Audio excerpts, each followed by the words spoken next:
whether it was basically sharing the internet, but refresh getting loading wheel in the video area, huh? Okay,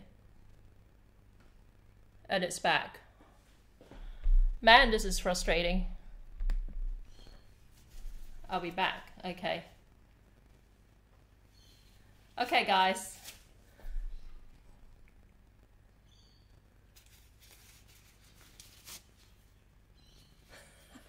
Thank you. Hopefully it stays connected, all right? Every time I drop out, I lose more and more viewers. Okay, so I'm using this other pack of this is a pre-mixed flour, right? I bought this at the store and I've used it before. I don't remember how it turned out, but I basically bought it on site because I saw the pictures of those Har Gow on the wrapper, and in English all it says is that it's high gluten wheat flour, right? It doesn't actually tell you that it's got tapioca flour or anything like that in it, but I'm going to have a go at making another batch of dough just using this particular one. Yeah, let's see how we go with this. Yeah, like I said, what I did earlier, even though I connected via Wi-Fi to that new network, I was still hardwired to via Ethernet to the original network, so I don't know whether it was still running off that, even though it actually showed I was connected to both networks, but I don't know as far as streaming, like which one it was grabbing off. Okay, I need some boiling water again.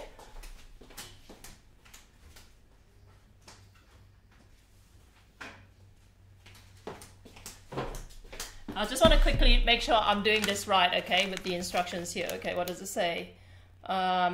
Just say usage suitable for whatever, but it doesn't actually tell you how to use it. Oh, here it is. I need my glasses for this. Okay, let's have a look. Add water to flour and stir evenly till dough is formed. Okay, it doesn't say use hot water, okay? So it just says regular water. Add water, okay. H2O. Okay, nothing there to say you use hot water. See, I've got such a bad memory nowadays. I don't remember because there was only like about a quarter of a pack left of this, and obviously I've used it before, but I don't remember how. But no hot water for this. Let's use regular water. Let me just go and grab that.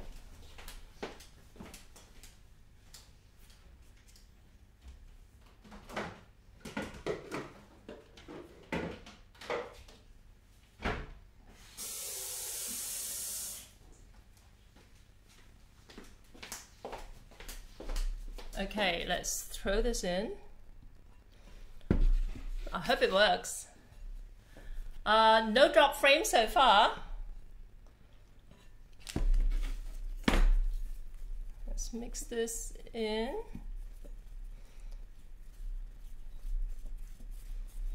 Okay. Add more.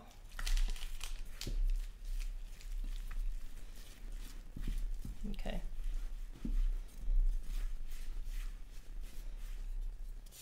And there's no mention of adding oil to this batch. And this feels much, much softer because you're using cold water. It makes me curious as to why it needs to be hot water for the other lot, right? Okay, but this feels a lot more soft and easy to work with, but looking good, yeah. So my $150 for 80 gig network failed me today. I should ask for a refund. Okay, obviously I put too much water in this, so it's very sticky now. Genius. Okay, I'm gonna add some tapioca flour to it. See, that's why I call this a test session. You see.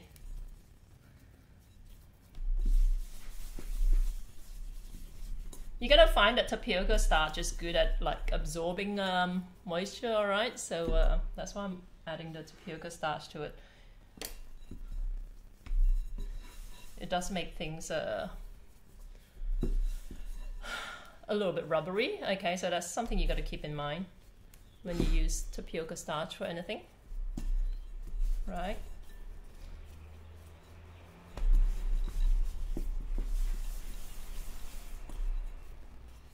Okay, let me just knead this on the board. This is so much easier to work with.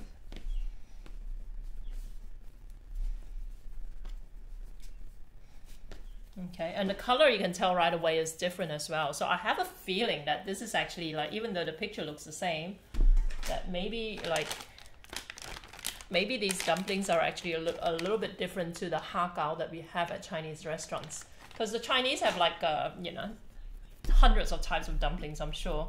So some that look very similar might actually use a different type of pastry, if you know what I mean.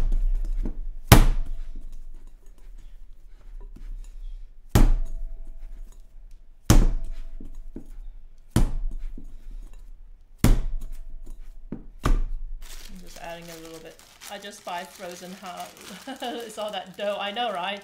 Costco or Asian shops. Did you watch my last broadcast, Julie, where I steamed those Har Gow that I bought from Flemington, and they were really good, but they're not cheap. They're like nearly $1 each. They're a big packet of 25 for $21.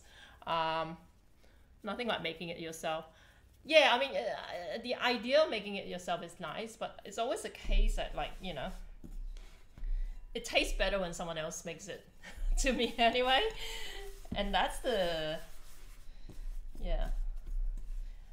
The other thing about making it yourself is that it demystifies it for you sometimes, to the point where it like de-romanticizes these dishes for you. Like, you know, if you crave something, you think, oh, but I know exactly how to make it, then it kind of like takes that edge off, like the craving, if you know what I mean. That's my experience from like all these years of actually like teaching myself all these dishes. And people dream about eating this from there. What I was thinking, yeah, I can make that. It's like, you know, it's kind of straightforward sort of thing, and it kind of like, yeah, it's a double-edged sword. Okay, so this is feeling like it's coming together quite well. You don't want it to be sticky the way it is a little bit at the moment, all right? You ideally want it to be soft and pliable, but non-tacky.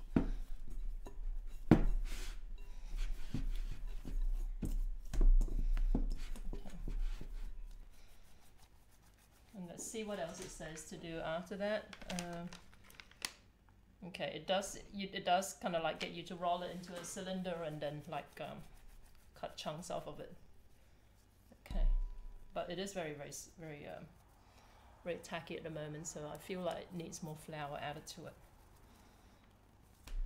Let's put in more tapioca flour. I have 4 kids, imagine making at least 8. I know, right? Yeah, that's the thing. I haven't tried the Costco ones, but yeah. What do you think of them? How much do they sell them for at Costco anyway? Yeah, if you've got 4 kids, you'll be spending, like, even if you buy the frozen ones that I did, you'll end up spending $50 to feed your kids, because there's only 25 of them in each pack. Feels bad. Yeah, I know. A lot of the time it's easier just to buy it. The thing with like a lot of these frozen like dumplings and stuff like that, I always imagine that they are filled with like a lot of fillers, you know, that there's not actually a lot of actual prawn in it. So that's why sometimes it's good to make it yourself. Okay, so this is very soft, right? It's no longer tacky the way it was earlier. You see how different it is?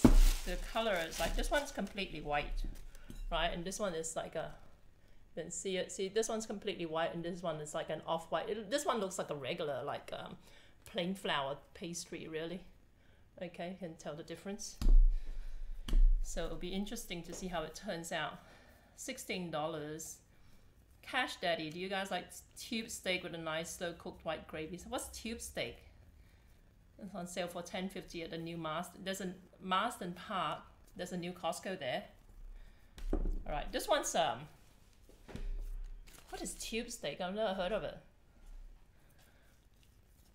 16 for 40 pieces. Okay, that's pretty cheap. Are they like a nice size, or are they quite like your standard size ones? The ones I got were quite large, right? 16 for 40, so that's not bad at all. Yeah, so usually you roll it into a really thin, long cylinder, right? I'm gonna break it in half. And this isn't looking good because it's breaking up even as I try to roll it. This could be a fairly disastrous session. Let me just throw the rest of this water into the steamer.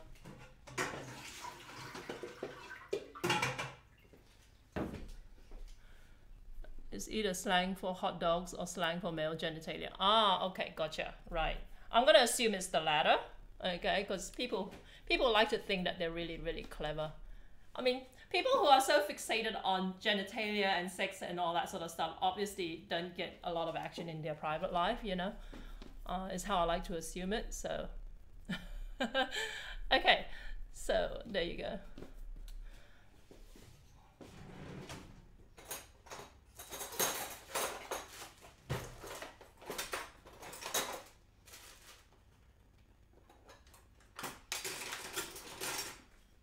Okay, so this is the rolling pin I'm gonna go with. This is a Chinese rolling pin, right? And that's, I was mentioning the other day about how the Chinese rolling sticks are like just a stick basically, whereas the Western ones have the little handles, and I find the ones with the little handle a little bit hard to work with. But that's just me. It's completely white, looks like it usually does when I've seen them made. Okay, nice size. Comes with nice soy dipping sauce. Okay. This one, mommy. See, this one, mommy, you don't mess with her, guys. Don't say the wrong thing around her. I love my mods. They're also different in their in their personality. Like there's Highlinks who's like the most reluctant mod in the world, and they banned someone and they were so conflicted about it. It's funny.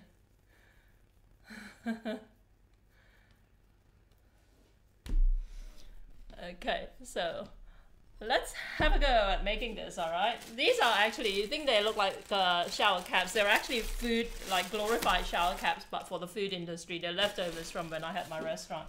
And I keep saying about my restaurant 5 years ago, it's actually 4.5 years ago that I closed it.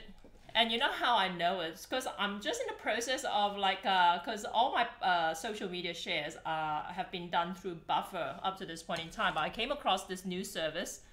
I keep forgetting what it's called. But I spent all weekend basically filling up my schedule, resharing all my blog posts on my website, right? And I end up entering like over 1,000 pieces of content in this new social sharing service. And in the process I came across a lot of blog posts that I forgot not written, but I did write a blog post right before I closed my restaurant, and it was actually 4.5 years ago, not 5 years ago like I've been saying for the last 6 months. So I was out for by about 6 to 12 months. Okay, so that's this here, and this cutting board is not gonna be any use because it's not a smooth surface. So let's do this, all right? This size maybe. So like I said, the Chinese yum cha chef will just kind of like press it and turn it around and give you a nice flat disc of a thing, all right? And I can feel right away that this isn't gonna work because it's very, very dry. Okay, and it's cracking. Nope, it's not gonna work. Let's back to the drawing board with this. Okay, let's throw it back in, and we're gonna add more water to this. Please don't tell me I'm dropping frames. Okay, I'm gonna switch containers, switch tubs with this. Every single time I've made this dough, it has worked beautifully, albeit, like I said, a different recipe, which I don't remember at all because I've made this like literally 2 or 3 times in my life. But this one here, for whatever reason, is not working out. just added more water to this. Try and mix it around, and I'll probably, me being me, probably have put too much water in there, but it's very sticky. Worst case scenario, I'm gonna have to grab my Chinese cookbook and start from scratch for the dough and see if it's any different to this particular recipe. All right. So you see it, it's very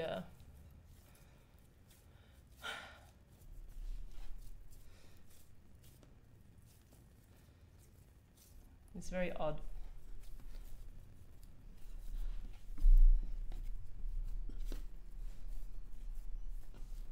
It's just falling apart.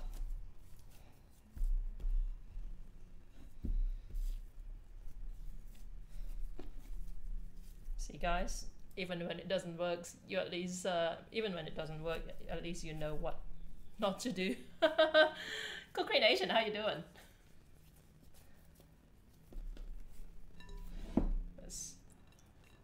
Okay, it's got some sludge over here. Let me just add to this.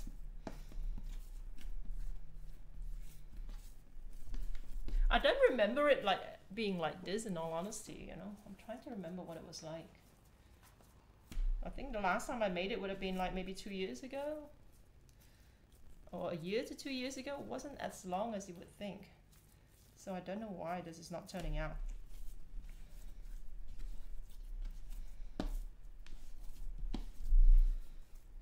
Okay, so the idea is that it's not meant to be, it's not meant to crack when you flatten it, okay? It's meant to be like a smooth pastry.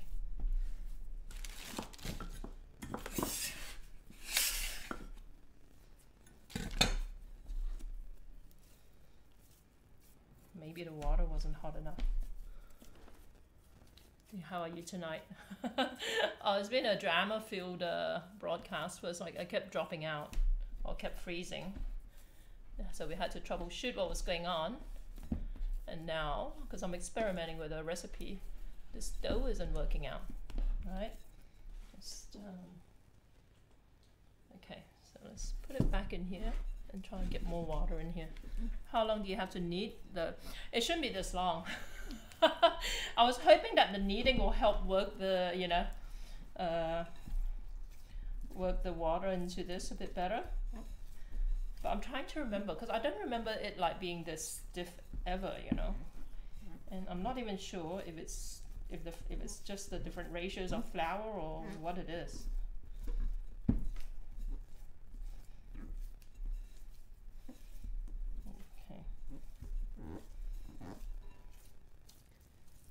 It's not meant to be like so oozy like this, and it's not meant to be so brittle when I flatten it.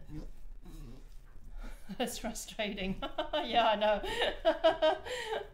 Hey, I was upfront about this being an experimental session. Okay, let me go and grab my cookery book, and we're gonna read the recipe from there, and let's take it from there. Okay, so you see this? This is like a paste. Okay, but when I flatten it, it starts cracking up. It's very unusual. Okay, let me clean my hands and grab my cookbook.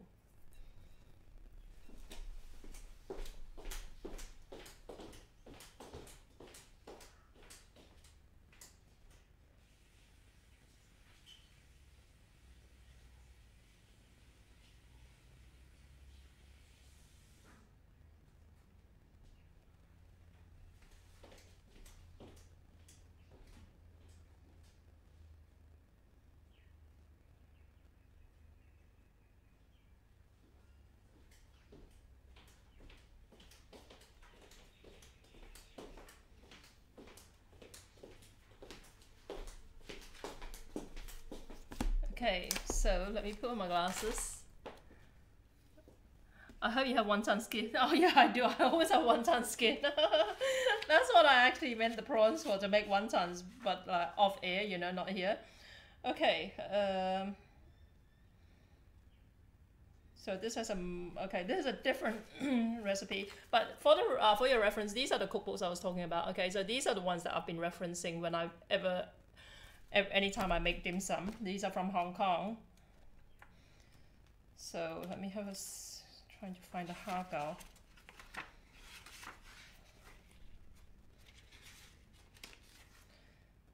Savory Chinese deep fried carrot cakes, taro pastries, glutinous rice, pork siu mai, sesame rice flour, pork siu mai, steamed meat buns, sweet and sour wontons. Not this one. Is it this one? Har Gow, page 62. Okay, let's see what it says. Here you go. Okay. Totally different ratio, okay? So it uses basically all wheat starch except for 1 tablespoon corn flour. So it wants 4 ounces of wheat starch and 1 tablespoon of corn flour and half a cup of boiling water. Okay, shall we try that? Okay. Let's scrape this out, okay? And I'm gonna boil some more water.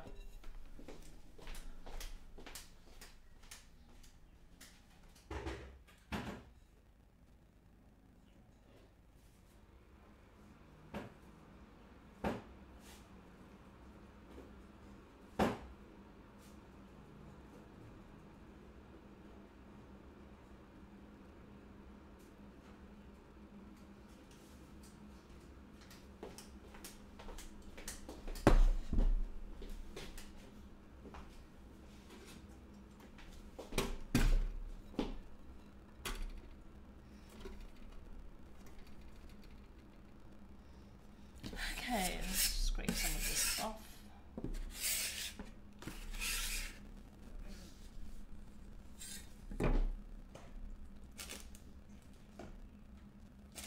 Grab the wheat starch. So again, this is the wheat starch, right? Last time when it didn't work out, I was using a 1-to-1 ratio. This time around, I'm using wheat starch, 4 ounces, plus just 1 tablespoon of. It says corn flour. I always substitute corn flour with the tapioca flour. Okay.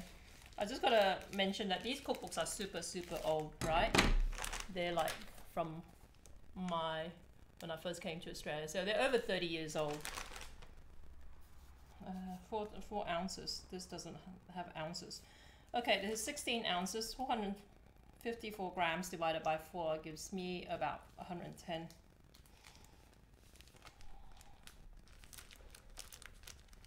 Okay, and I want half a cup of boiling water, and it says lard, like a teaspoon of lard, but we're just going to use oil for that. Let's tie this up. 1 tablespoon of tapioca flour. Okay,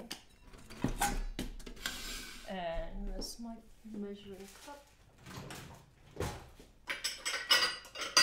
We're going to do this exactly this time around, just so there's no room for error. So I'm just going to use that.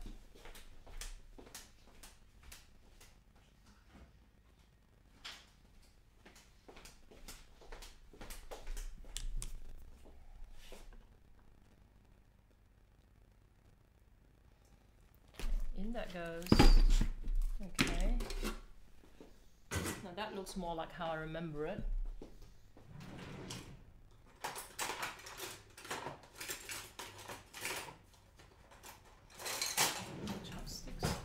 Mix it through so it looks a little bit translucent, is how I remember it. All right, and we're gonna throw in a little bit of oil in lieu of lard, since again I don't need pork.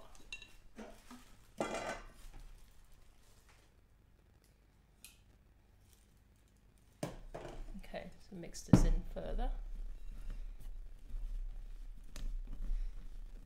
Okay.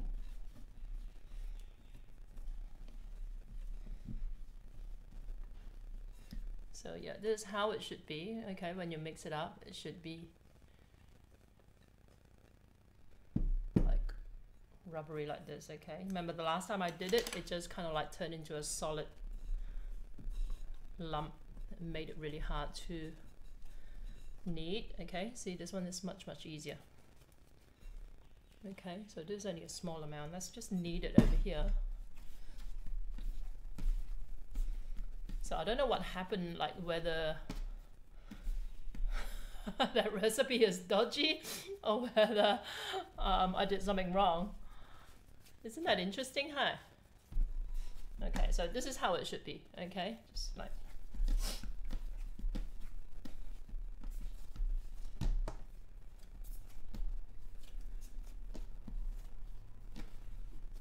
What's the difference ingredients-wise? It's exactly the same ingredients, except the ratio of the two different flours were different. So like I said, this is the cookbook I always use when I make dim sums, but for the heck of it, I thought I might just research alternative recipes online. And there was this website that basically said they've experimented with this, different ratios of the wheat flour and tapioca flour, and they found what produced the softest, silkier skin is having a 1-to-1 ratio of the two, okay? I didn't want to share that secret. I doubt it. I don't know what it is, you know, like I'm sure people have fails with my recipes as well, sort of thing. So I don't want to judge them quickly, but you saw exactly what happened, right? Because I did it all live on air. and so I don't know what went wrong there. Okay, so this is how it should be. This recipe is a keeper. Yeah, look, you know, like I said, I like to experiment because, you know, I always tell people that like we Chinese are fussy when it comes to like how when it comes to the texture of things, right? You know, in the past I've made this and I've kind of thought, oh, you know, it's so much softer and silkier and more delicate when you eat it at a restaurant. Maybe the recipe, the pastry needs tweaking and whatever, you know. But maybe it's just my technique being bad in terms of how I like how I roll it out. Okay, so this is like, you know, how it should be, okay? So, and like I say, they roll it into a cylinder.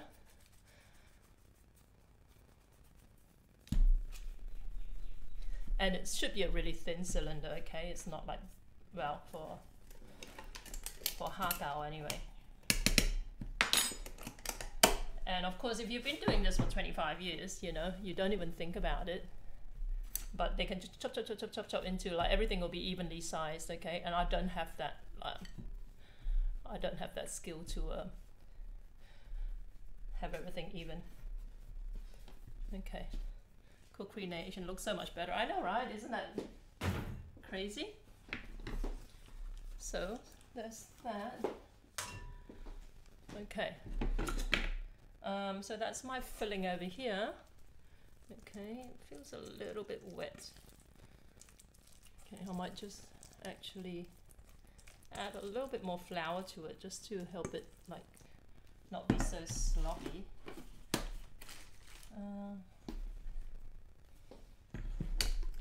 When I need to I actually roll it with a cutting board since it's straight and flat. Oh, that's true, right? Hey. If you've got this, yeah. Works for me dealing with dough. That's true, I never even thought about it. Jackie's way is much better. I wish. I wish. Okay, let's mix this up some more. And of course, I didn't measure anything when it came to the filling either, sort of thing. So if it's off, it's on me. Okay. Okay, so like I said, this will actually get crusty if you don't use it right away. Okay, guys, so let me just cut it in half. Let's cover it up. Put this away. And I'm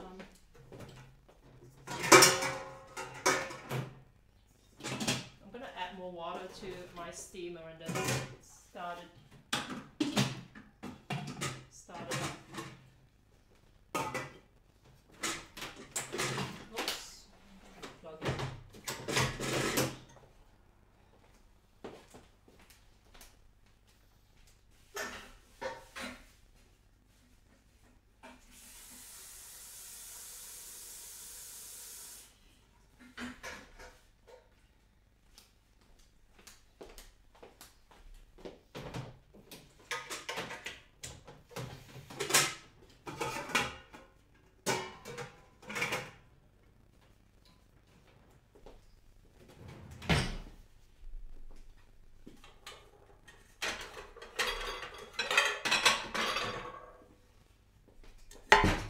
Hey, Sammy. Okay. Like I say, you gotta be careful because this does dry out quite quickly, alright? Just let me just grease this pan a little bit. If I find the brush, it would be helpful. Can't. Okay, let's do this. I was like, don't get your hopes up, guys. Okay, like I said, usually they just use the back of the knife to flatten it, and I don't have the technique, so I'm gonna roll it. Okay, I'm gonna roll it as thin as possible without having it break up. And traditionally, they'll actually have it like thicker on one side, which is the base, and thinner at the top, because the top's gonna have all the pleats. All right. Okay, let's do this.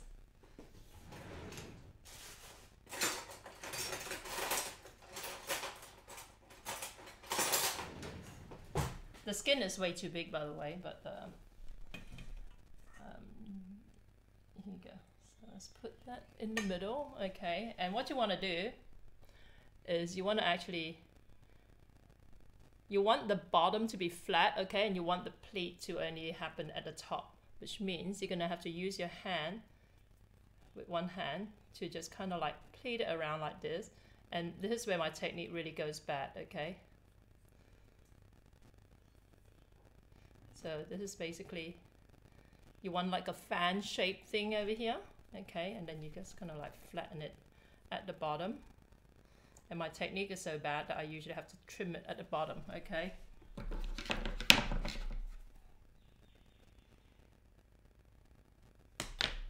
But the idea is you get sort of like a, yeah, like a clam shaped thing. Okay, you see that there? But yeah, don't hold me on this because I'm not a dim sum chef. I'm a street food chef. Okay, Malaysian street food thing. Okay, it's tricky getting all the pleating. Yeah, I know, right? Okay, so that's one. Over here, let's do another one. Button it, roll it.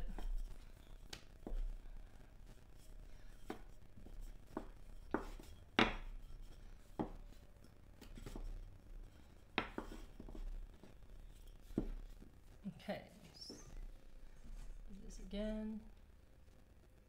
And you want to actually have like a little bit of a roominess in the dumpling, right? So that like it can expand in the steamer. Oops, as soon as I say that, I mess it up. So I talk about roominess, I've run out of room with this one. Okay, so let's squeeze that out and throw that out.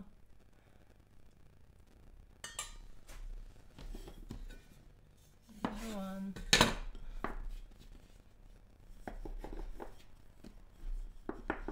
So like I said, you know, the Chinese is all about texture, about softness and whatever. So you try and make this as thin as possible and as delicate as possible.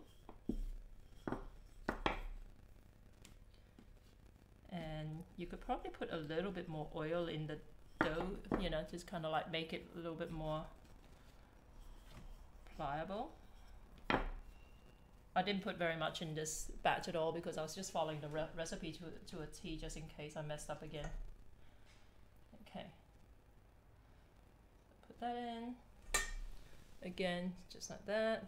You wanna, like I say, keep the bottom flat, right? And it's the top that gets folded down to it.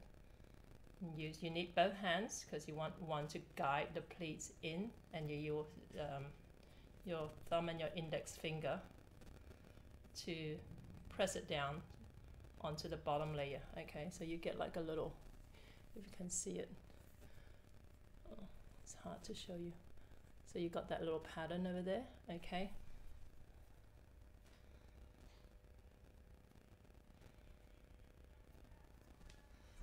there you go. Testing Har Gow, estimating costs for the sale. Hey, is the technique similar to curry puff? It's different. No, I'm just doing this for the heck of it, Cookie. I'm not gonna make the Har Gow for the market. Hell no. It's too much work. This is just making it because I was going through all my blog posts over the weekend because I had to reschedule all my blog posts because I'm using a new scheduler. Because all my blog posts that you see that are automated, that automatically post on all my platforms, they actually are automated through this scheduler. So I switched the scheduling service. So I basically had to start from scratch and add all my blog posts. And that's now actually I added like over 1,000 blog posts over the weekend, so my hands are a little bit dodgy. But I realized, like, you know, obviously you guys have seen me, like if you've been watching me, you know I do a lot of repeat recipes, okay? So there'll be like on my website there's like 2 or 3 recipes for chicken curry, 2 or 3 recipes for satay and all that, the kind of stuff that I do all the time. But there's nothing on dim sums and whatever. And plus, because I made the chili the other day for the dim sum, some people thought that I actually made the Har Gow itself live on there, which I didn't, so I probably should in that case, you know. So basically you use one hand to kind of like pull it across to the middle, okay? And the other hand to fold it down and just squeeze it, okay? So you want one side that's unpleated, that's going to be flat, okay? And you get that kind of sweeping pattern, and the top will be all pleated down to it, okay? Like I said, I keep having to make excuses for my pleating because I don't pleat this anywhere near as well as I do curry puffs, okay? So, Amber Wamber, how you doing? Oh, thanks for subbing again. You're awesome. Amber's my most loyal subscriber, guys. Okay, flatten this again. You came just at the right time, really, because we spent the last hour really struggling both with my internet connection and with a recipe that didn't work. This is my second go at it.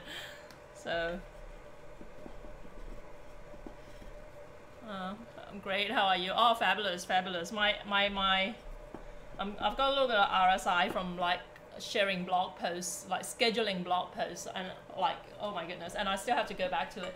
Once you get into the groove of like sharing your blog posts, you start digging them out of the woodwork. You know, there's stuff that I wrote 5 years ago. I was thinking, gee, I don't remember writing that, but I've just thrown it into my scheduler anyway.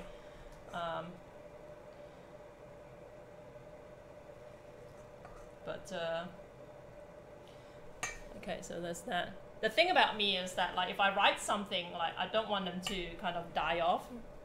Okay, so unless it's a say for instance a blog post covering an expired giveaway or whatever, in which case it's dead, right? I don't want to reshare that. Most of my blog posts, I like to reshare them. Because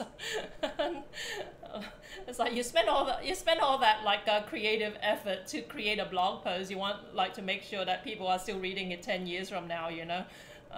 So now that I've gotten into the groove, I was thinking, oh, what else can I reshare? You know, is that still relevant? Even right down to things about like the time when Noah was in hospital and all that. I'm just resharing them, just to get as much mileage out of them as I can.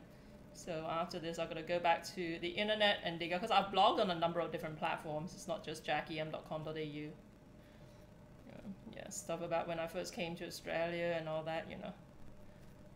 And I was like, I was reading, I keep telling you guys about what happened, how I gave up my restaurant.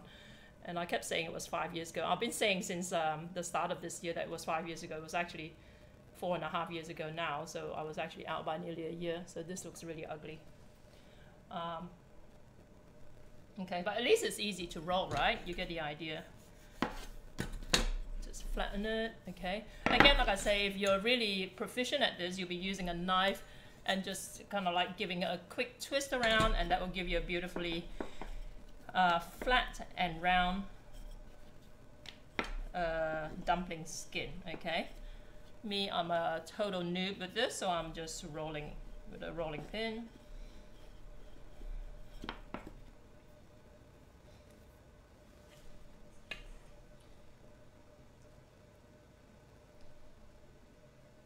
Okay, so that's that.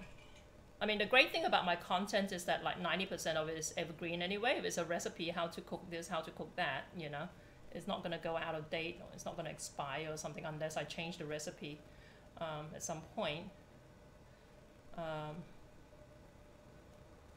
But yeah, there's a blog post I told you guys about how I wrote about it because people were complaining about my restaurant during the time I was spending a lot of time with Noah while he was in hospital, and I wrote a blog post that told people, okay, you know, I get it, you guys aren't happy with the quality, with the service and whatever, but did you know that my son had been sick in hospital and whatever, and from now on I will only operate if I am actually able to manage the restaurant personally.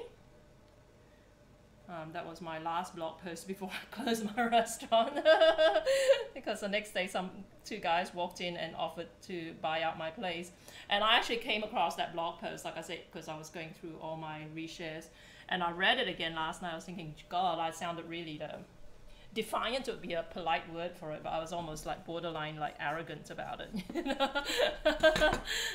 Har Gow, don't know anything about it. Yeah, Har Gow basically means prawn dumpling, right?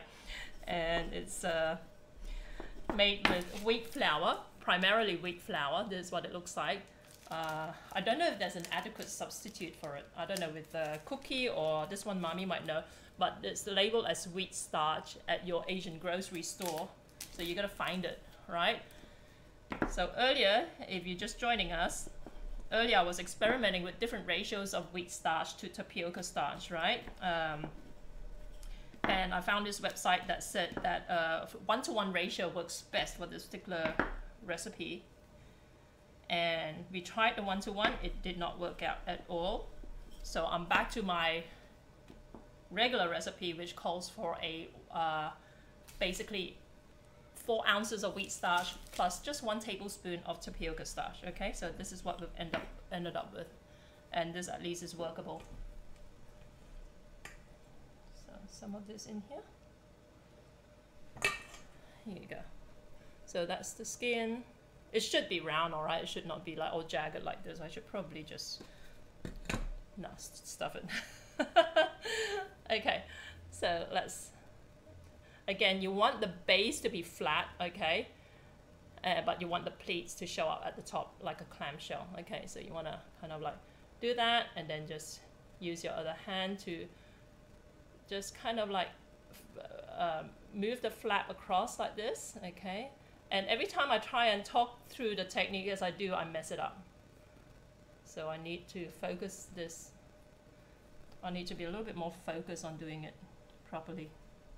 Okay, so if you were a pro, you would do this very nice. I'm not a pro with wrapping dumplings, okay? I've never claimed to be a dumpling chef. I've never seen wheat starch. No, tapioca starch you can find quite easily. And a lot of the time you can actually replace tapioca starch with cornstarch, right? In fact, I think this particular recipe actually calls for cornstarch. I tend to use tapioca starch more often because traditionally, well, being Asian, well, the way in my household anyway, my mom just taught us that tapioca starch works better because it's more starchy. So we use tapioca starch a lot in lieu of cornstarch, okay? So I basically did a switch in this particular recipe as well. But the original recipe from the cookbook I pulled it out from actually calls for cornstarch, okay? But you might struggle with wheat starch. That's the thing. That's not something you can find at like your local supermarket. You know, you have to go and get it from an Asian grocery store. But if you do find an Asian grocery store, they almost certainly should have it because a billion Chinese eat dumplings all the time, okay? So, and this is what they use for a lot of it. I've just totally ruined this. I'm just gonna scrape this out and start again. Okay, so the filling is basically prawn, mashed prawn, and you should have some bamboo shoots in it. I don't have any bamboo shoots, so I threw in some chunks of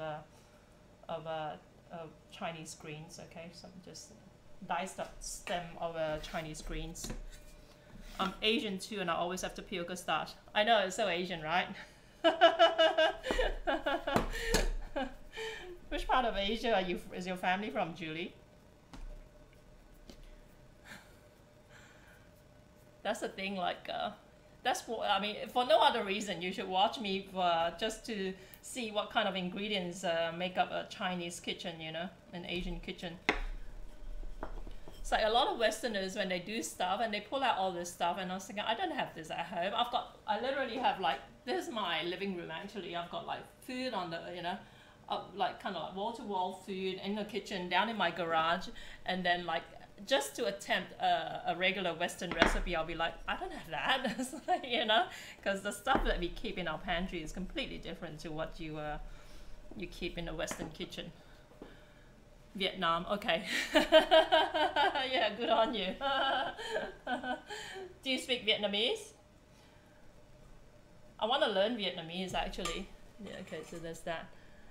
When I was filming for Cabramatta, because I'm actually promoting Cabramatta, Candyville, and Candy Heights in October, so we've actually created a whole bunch of content for Cabramatta, covering the food there. When I pronounce the food dishes, they tell me I pronounce it spot on, okay? But I'll ask them before I go on camera, so how do you pronounce this? And they'll say it, and I'll say it on camera, and they say, oh, that's spot on, that's exactly how we say it.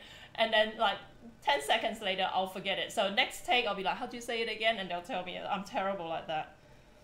I think it's my age catching up with me. Yes, oh, good. So do you have like a herb garden at home? Like, does your grandma grow all the, this is a very, very Cabra Chinese, Cabra Vietnamese thing. Like everybody grows their own Vietnamese mint and all that sort of stuff, which I think is really cute. And Vietnamese food is awesome. The Vietnamese eat a lot healthier than the Malaysians, I have to say. That's why all these Vietnamese are so skinny and lithe. We Malaysians, sometimes we eat too much rich stuff, you know. This is like the ugliest batch of Har Gow. You can see it. Okay, that's my attempt at Har Gow. I have a herb garden. My freezer's stocked with. I know, right? So Asian. Okay, I'm gonna try using this other dough. Okay, so this is from a pack of pre-mixed flour. Okay, so if you have an Asian grocery store that sells these pre-mixed flours, they'll cost more. But yeah, but they kind of like make your life easier, so you're not buying 2 or 3 different types of, because a lot of these Asian dumpling recipes call for multiple types of flours at odd ratios, right? So these kind of premixes actually make your life easier, but I just don't know, like, because I have a feeling it feels different. I have a feeling it's very different in terms of its composition. So Asian.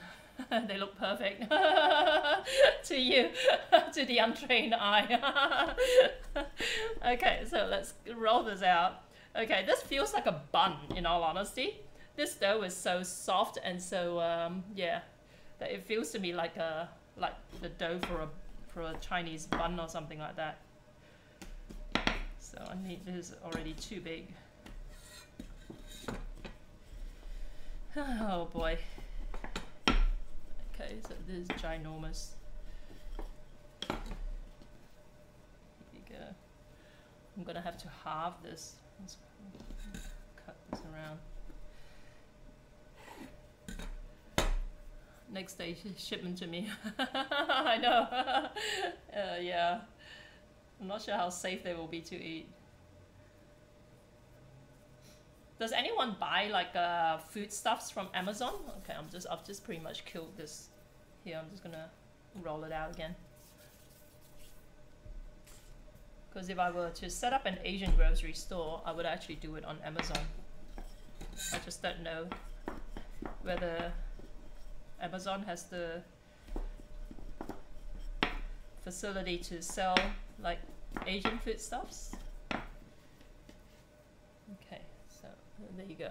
Okay, again, this is like from that premix flour, which just involved adding water and kneading, okay? And cold water at that instead of the hot boiling water. So I think there's going to be quite different, but let's go for it. And let's fold it up.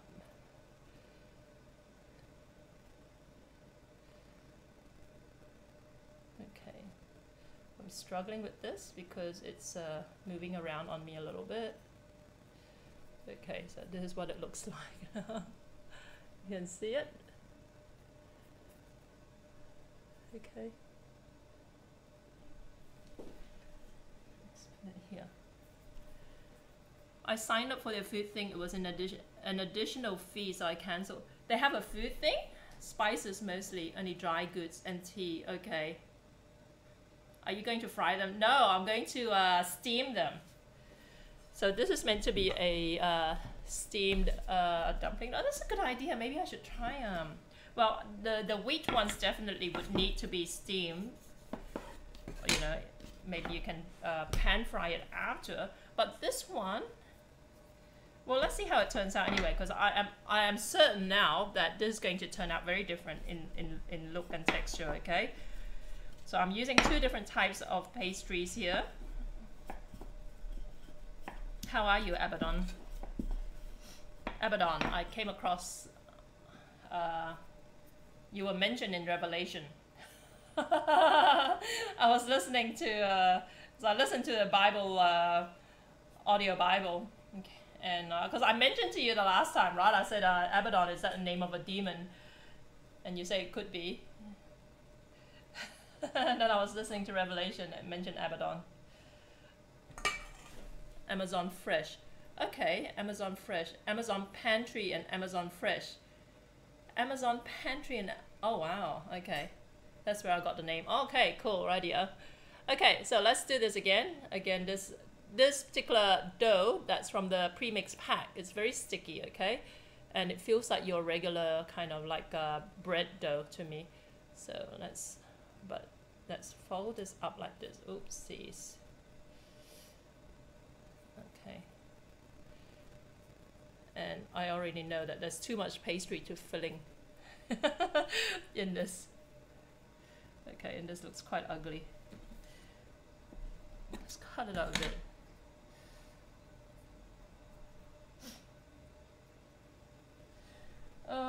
That's not gonna be a pretty one. Let's go back to the traditional Har Gow pastry, okay? Just cut it up, flatten it.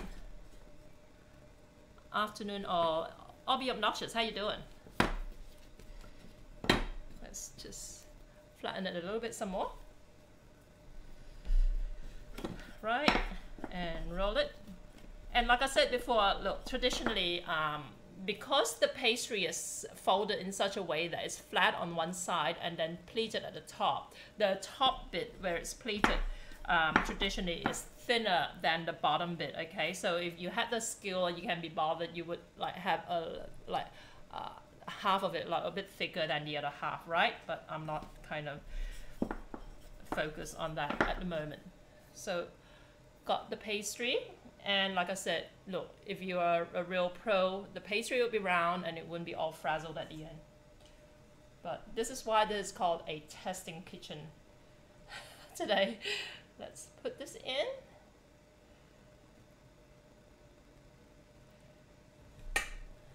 Abaddon. What did you do, Abaddon? Tried making steamed lotus bun. They're my favorite. Okay, I've made steamed like chicken buns and that sort of stuff. Same kind of idea. And I've bought lotus paste before. I've never made my own lotus paste, but yeah, it's once you got the bun nailed, which I have, it's not hard to change the filling, right? I'm gonna put a little bit less filling in here. You like my daughter loves lotus bun, or she did when she was a kid too. That was her favorite too. Do you like it with the egg inside or no? I tried to post the Bible quote. Oh, okay, that's all right. Let me just give you a permission. Let me say like, I've got my. Are you guys hearing me okay today? By the way, because I moved my microphone. Okay. Permit. Add Abaddon. Okay. Right. So basically, pleat on the top and flat at the bottom, kind of like a. You know, a clam-shaped thing like this, all right? So that's your Har Gow dumpling. Okay, and like I said, it should not be frazzled the way mine is. You want to kind of like have a nice, pretty little pattern. Okay, let's steam this, right? Turn it down a bit.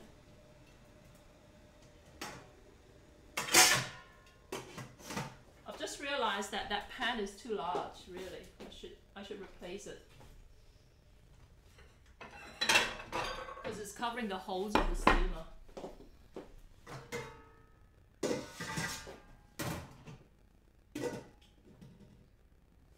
Just tilt it up.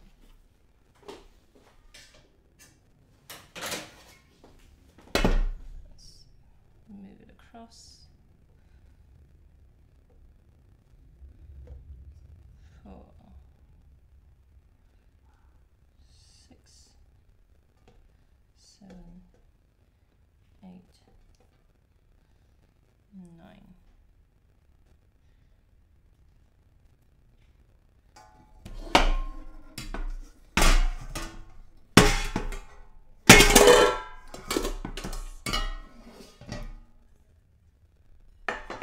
Okay, let's try this in.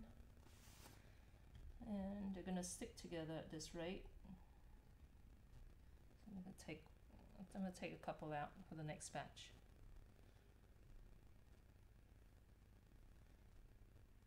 Okay. Hearing you a whole lot better, same PC. Okay, either is good. They look nice and chubby for 100%, unlike restaurants sometimes mixes. Yeah, that's the thing, yeah.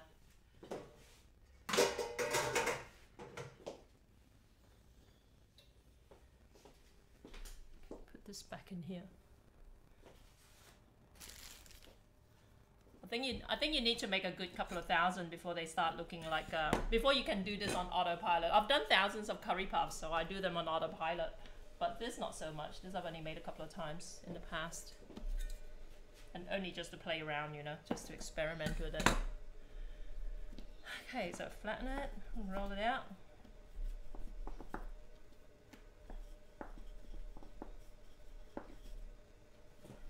They won't stick. Yeah, they do sound like, they do have a tendency to stick together.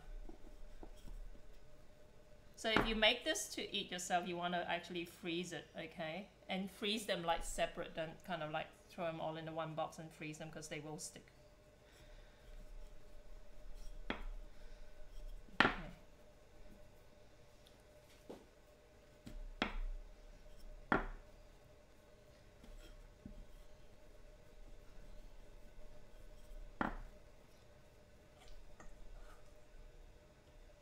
I feel like I should save some of this filling for my wontons. So if I want to make wontons, I would add chicken to that filling over there. Okay, so let's fold it up again, flat at the bottom. Okay, so you kind of like control it with your thumb, and then you use at the top. You want to kind of like use your other thumb to create the pleats by kind of like throwing it across like this, and while you use your thumb and index finger on to kind of like press it down, right, just so that you get that nice little pattern on the bottom. Okay, and you got to be careful as far as making sure it doesn't split. Okay. Okay, so the bottom is the bit that I struggle with. The pleating I don't struggle with. Trying to get a nice even edge at the bottom is what I struggle with. Okay, so there you go. I think you guys can manage this quite easily. Hey, airlines, I always do them in my bamboo steamer and line the bottom with baking paper. I usually fold the baking paper and use a hole puncher to create... Oh, that's clever, right? Yeah. That sounds legit. That's clever, right? Yeah. But when I make those steam buns, we stick baking paper on, like we cut baking paper into little squares, and on each bun we kind of like stick them on these squares, so that, and then we put them directly into the steamer. But the square will actually stick to the bun, so it's a part of the ritual when you're eating steamed buns to peel off. I don't know if they even still do that at Chinese restaurants, do they? But yeah, as a kid, like, you know, but have to remember to peel off the baking paper from the bottom of the bun. Most of the time they won't. They still do. Okay, cool, right here. I don't eat buns because usually like the buns they everywhere really. They do barbecue pork buns, right? And I don't eat pork, so I never order buns really. And in fact, for whatever reason, in Malaysia, when we ate those buns, what we would do is actually peel the outer skin of the bun. I don't know if Cookie might be old enough to remember that, but I noticed nobody does it here in Australia. But yeah, as a kid, when we bought those buns, we would like not just peel the baking paper from the bottom, but we would then peel like the shiny skin on the outside. And I'm not sure why we did that, but like it's like our parents told us to do that. So here we go. Let's do this some more. This filling actually better taste good after all this effort. I haven't even taste tested it. Okay. I would forget and eat the paper. I never tell people it's fun watching. Oh, come on. Oh, that's mean. Okay, so there's that. I've had people like when I sell food wrapped in banana leaves, I've had people ask me whether they can eat the banana leaves, you know, so at least baking paper is obvious. But I have people try to eat the banana leaves before when they buy food from me that's wrapped in banana leaves. But guys, just PSA here, you don't eat the banana leaves, okay? Okay, this one's split a little bit. I'm gonna throw this out. Person that invents baking will peel off the bun in one piece. Will be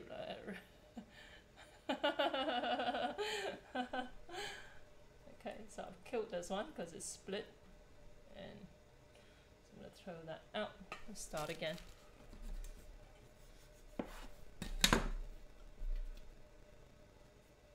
Sneaky Bigs. And hello to you too. Okay, so that's that.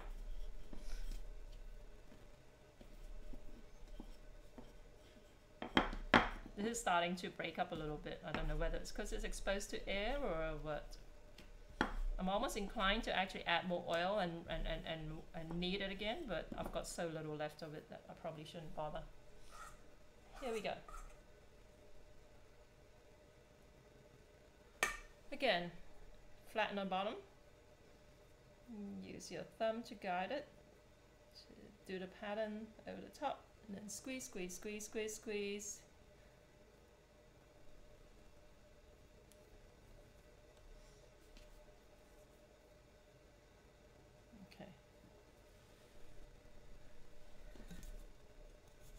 Yeah, they're getting a little bit like crusty.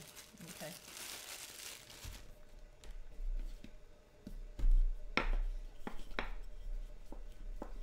I don't know if you can get them in other parts of the world, but in Australia there are actually dim sum outlets that actually sell all different types of dim sum in frozen packs.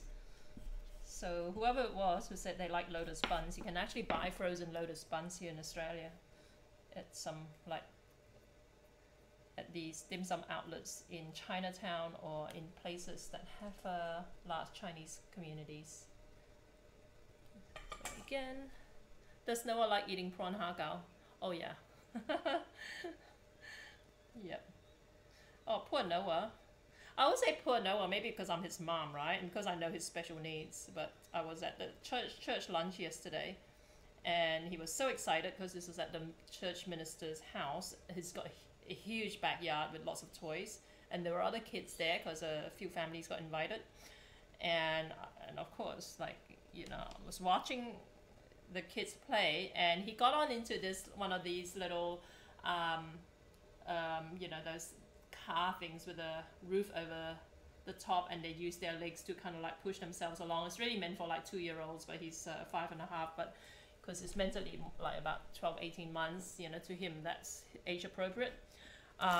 So he climbs into it and he's sitting there and like trying to drive, and this other kid who's actually younger than him, I think the kid's about 3 or 4, comes over and just grabs him and drags him and like opens the door to the car, grabs him and throws him on the floor on the grass, so that they could like climb in, sort of thing. And I'm watching, and the parents had their backs turned to that kid, and I'm talking to the parents, and I'm watching, sort of thing. And you don't want to like sound alarmist or whatever, so I did absolutely nothing. And I wish I had actually said something. You know, I just feel horrible just watching my kid getting trashed like that.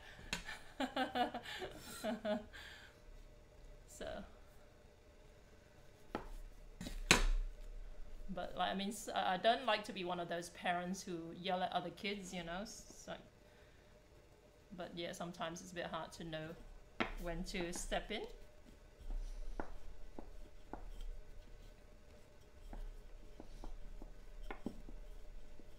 Okay, so here you go. So this dough is pretty solid, right? It's non-tacky. It's like soft and pliable.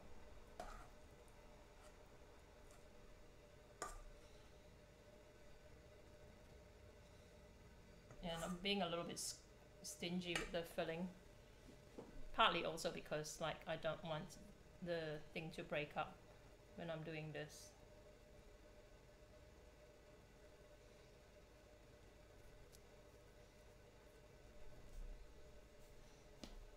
Okay.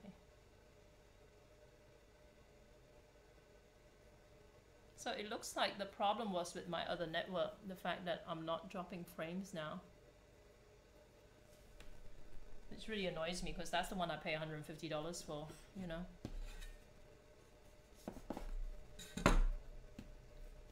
And they're both actually with Telstra. They're both 4G data with Telstra, which tells me it might be a modem problem. Where did you get a Har Gow dough from? I made it myself. So the Har Gow dough is made with wheat starch, right? Airlines, are you in Australia or? I forget. So wheat starch, you can buy this very easily at your local Asian grocery store, okay? This is the kind of this is the kind of flour that gives your dumpling that translucent look about it, all right? So there are lots of different types of dumplings, lots of different types of flours, but this one is basically wheat starch, 4 ounces of wheat starch plus 1 tablespoon of tapioca starch or cornstarch, and you add boiling water to it, okay? And then knead it into this form in New Zealand, okay? Yeah, look, I haven't been to New Zealand, but I think if you, is there a Chinatown where you are? This kind of dumpling is very Chinese, right? It's eaten by like, so any community that has Chinese people in it, and you know that has an Asian grocery store, you should be able to find this, okay? I don't know if Koreans eat anything that uses this kind of like dumpling skin. Okay, so don't think that Asian grocery, when I say Asian grocery store, there's a lot of nuance behind that, all right? So you won't find this at an Asian grocery store run by, say, like you know, someone from Korea or something like that, unless they do eat something. I know nothing about Korean food, so I'm just kind of like making it out as I go along, okay? So not all Asians eat the same kind of stuff, therefore they don't all stock the same kind of products, okay?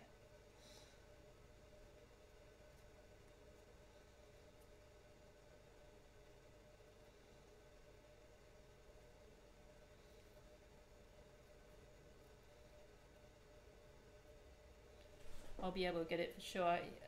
I frequent quite a few Chinese markets. Yeah, I think yeah, this will be quite common among the Chinese. Okay, so anything that stocks Chinese ingredients, you will be able to find it. It should be right alongside tapioca starch and rice flour and glutinous rice flour. They're all the standard Asian types of flours that you want to have some in your pantry. Okay.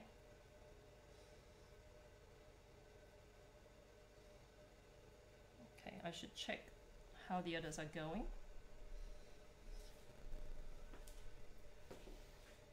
Okay.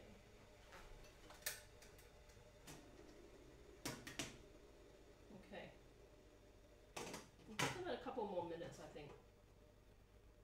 I'll brush it with a little bit of oil. After my brush it last.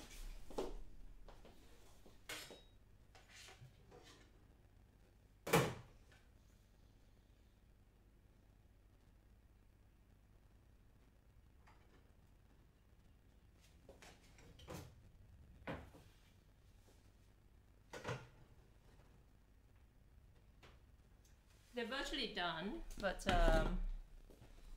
yeah, I'll give it another minute or so. We have quite a few. Yeah, Costco is. I pop Molly pop checks. Missed that first 1.5 hours. What was in the failed first dough? The failed.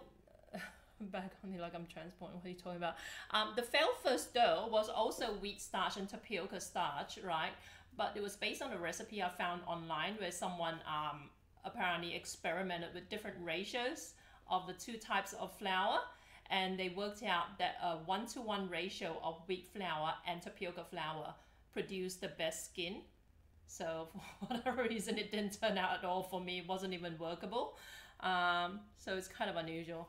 Costco is probably the best place to get Korean supplies. I cook mostly Chinese, Vietnamese, and Japanese. Okay, cool. Yeah. See, Korean would be good for Japanese ingredients. Right? I've never seen a grocery store run by a Japanese. Just like I've never seen a grocery store run by a Malaysian. Okay, but yeah, if you're shopping for Malaysian ingredients, go to your Vietnamese grocery store, or your Indonesian grocery. The Vietnamese tend to have the best groceries. So if you live in Australia, Cabramatta's got everything, guys. You want to cook the kind of food I do. Okay, let's try the next lot. Okay. So the first lot is done. Let's take it out. Okay, they're not perfect. They look to me like the pastry could have used more. Oh, I keep trying to put this whole thing in. I need a smaller plate.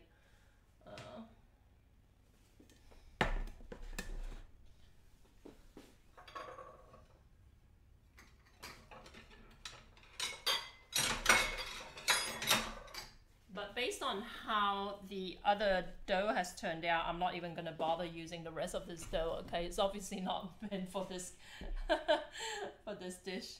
Let's put some oil in here. Transfer this.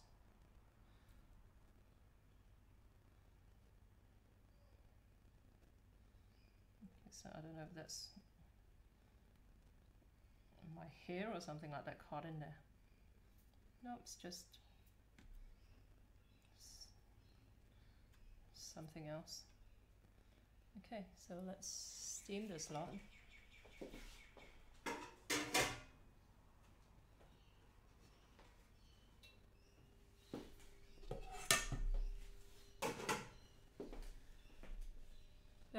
Quite a few. Was it 300 grams of wheat flour, 1 tablespoon tapioca? It's 4 ounces of wheat flour, which is about I use about 115 grams of 115 grams of wheat flour would be right. Okay, wheat starch is labeled wheat starch, wheat flour, same thing. Plus 1 tablespoon of tapioca starch. And in all honesty, this cookbook actually said cornstarch. Okay, but yeah, it says, and you want half a cup of boiling water, and you want 1 teaspoon of lard, which I replaced with oil. Basically, I used double the amount of oil. I probably could have used more oil as well.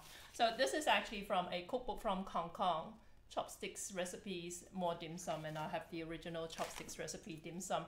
The funny thing was, like I said, this is like over 30 years old, okay? So a lot of the terminology and all that is very kind of like geared towards that era. For instance, when it's got a recipe for wontons, and you know what it calls wontons? It called it Chinese ravioli, okay? That's how, back in those days, I figured they figured their audience wouldn't know what wontons are, so they call it ravioli.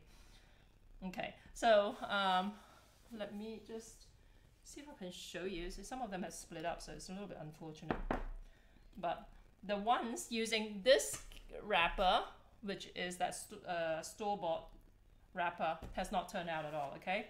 It's tough, and it's completely, the shape is like more like a bun. It's like those, if you know Tibetan food, it looks like those Tibetan momos, you know? Let me just take it out. Sammy, your fellow Kiwi. Yeah, okay. So this is from that prepared pastry flour. Okay, you see the color is just all wrong. And this is from the pastry I made. Okay, so this is what it looks like. I don't know if I steamed it too long, but it feels a little bit firmer than I would like. And also it's split, which usually is an indication that it's been steamed a little bit too long. But yeah, so there you go. Okay, so this one here and this one here are the ones from this flower here. Let me just move them away. Let me just present the rest of it.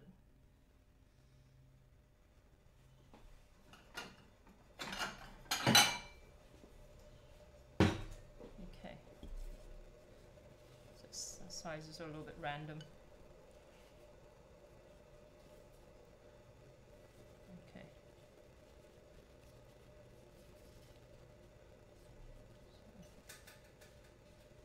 So these are the ones that I made from my own wrapper. Okay, so it should look a little bit translucent like this. Let me just taste test it and see if it's okay. That was hot. But this one, like I say, is like the skin is so tough. It's like a bun, really.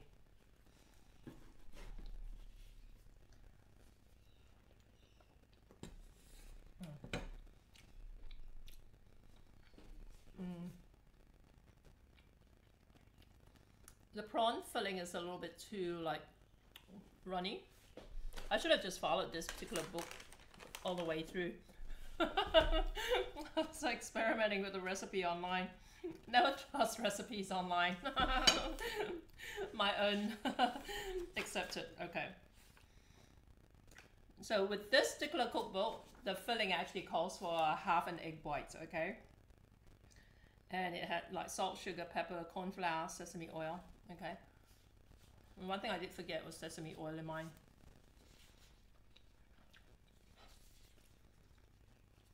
But yeah, all that aside, there you go. It's not perfect. And it's got a bit of sugar in it as well. And the other thing I noticed is that this prawn filling, it turned pink, right, on the inside. But if you can get because this is a different type of prawn to what I usually use. This is like king prawn, so it's quite large. And it's quite orangey in color. If you can get one that's like you see some prawns, some of the shrimp are like a gray color. Try and use those instead if you can, so that it doesn't aesthetically end up looking pink like this, okay? Because the pink is a little bit unusual. If you know what I mean. At Chinese restaurants, usually they don't, yeah. I guess, yeah. Yeah, it's just a bit intense. I just think visually it looks a little bit different. I'm gonna use the rest of this, add some chicken to it, and turn it into my wontons, all right? Hang on a sec.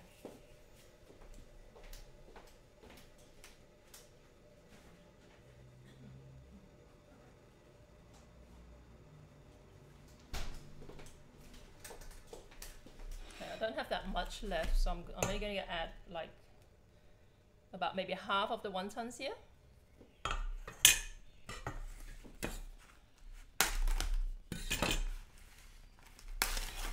I'm going to throw the rest of this dough away. I don't really have any use for it. But yeah, so don't be fooled by the picture on the packet. It's not for Har Gow, it's for something else, whatever it is that looks like Har Gow, but it's not. Okay, so chicken mince, all right. That's the prawn mince over here. I'm gonna add about 250 grams of chicken mince here. Add some chicken powder, of course. Pepper.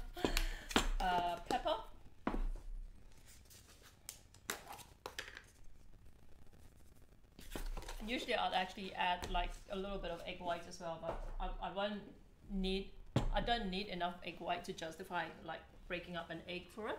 I want to throw in some fried shallots. Yeah.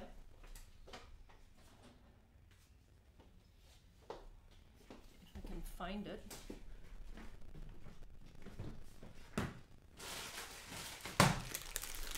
Okay.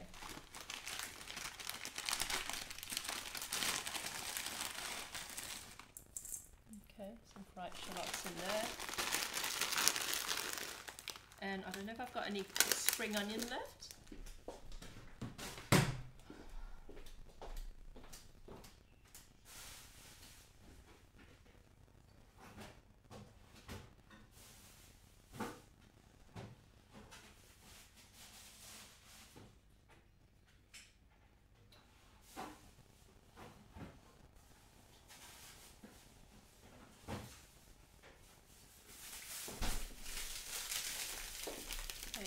find the spring onion. So, but this is the wonton wrapper that I use for making wontons with.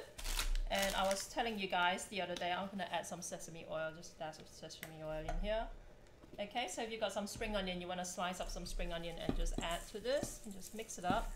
So this is prawn and chicken dumplings we're gonna end up with. And you can steam that as well if you want, right? But I usually poach it or deep fry it. But steaming will end up with, will leave you with a kind of like a chewy dumpling, right? And my Vietnamese staff told me that, because he used to work in a Vietnamese restaurant, that what the Vietnamese did when they make wonton noodles is, because I use it for making wonton noodles, and I boil it like, you know, direct. He said what they would do, partly for practicality as well, is that they would steam the wontons first, and then when someone orders the wonton noodles, they will then kind of like toss it in water. But when I tried doing it for my own business, I found that it was just too like solid after steaming, so I didn't do that. Okay, I think I need a little bit more chicken powder in here. I love a fair bit chicken powder.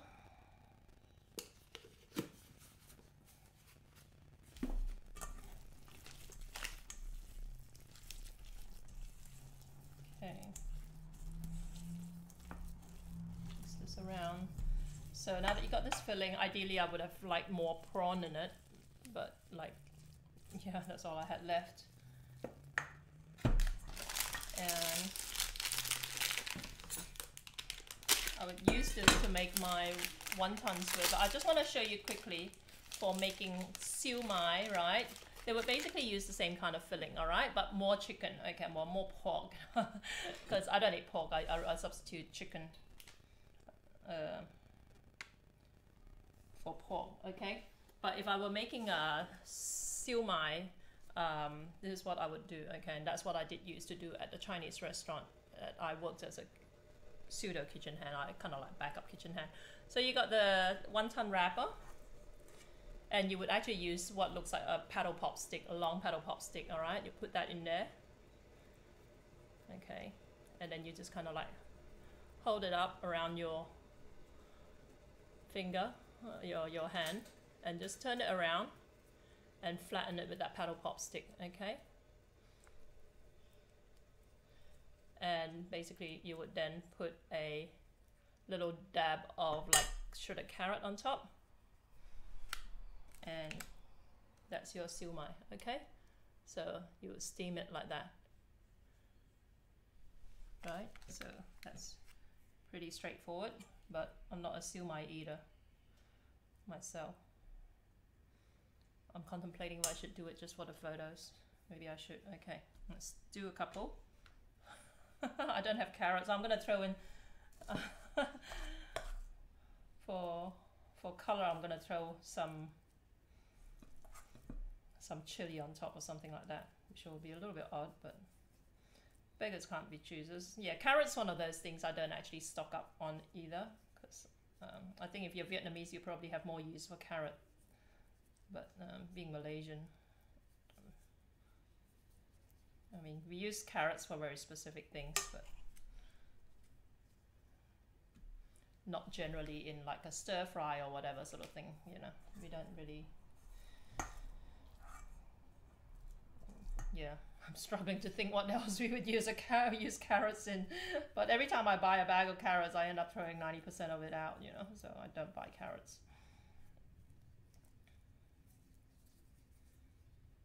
Okay. So yeah, just use your, basically just use your hand and just kind of like move it around to get a cylindrical shape, right? And put a little dab of shredded carrot on top. That will give you your siu mai. I always have carrots. I use carrots in my Singapore noodles. Julienning is, yeah, is a pain. I always have carrots used to add some color to my stir fries. Yeah, that's but I mean, unless I make carrot cake, I don't buy carrot, and and I don't make carrot cake. I like the idea of making carrot cake. Singapore noodles. You say Singapore noodles to any Singaporean, they'll scream at you. They'll say there's no such thing as Singapore noodles. But I know what you mean. It's a Sing Chow noodles, what they call Sing Chow noodles in Singapore. But yeah, whoever decided to call it Singapore noodles really offended a lot of Singaporeans. Sing Chow Chao Mai is what they call it in Singapore, and it's apparently invented by some Hong Kong person or something like that. Okay, so that's all I'm gonna make of that, because like I said, I'm not actually, good thing I don't live in Singapore. Yeah.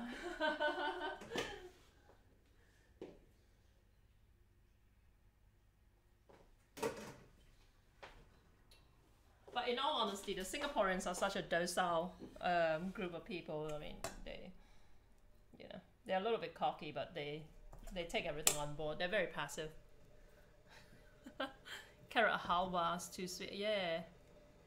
Gotta go pick up the kids from high school. Oh, okay, cool. Right here. See you, Julie. What time is it? High school? 2:30. Okay. Okay. So 4 of these. Let me just get some chili just to. Will chili do it? Yeah, I think chili will have to do it.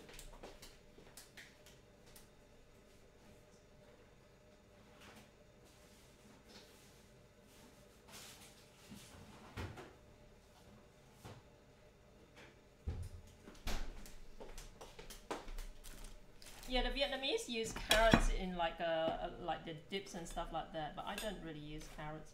I don't throw carrots in my stir fries, unlike cookie. Not that I do that much stir fry for personal consumption anyway.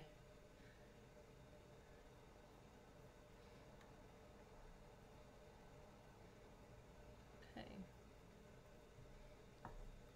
There you go. Yeah, the Vietnamese pickles. That's right. Yeah. And radish. Yeah, that's right. What radish? Yeah. The funny thing is with radish in Chinese, we call them white carrots, which makes it really confusing.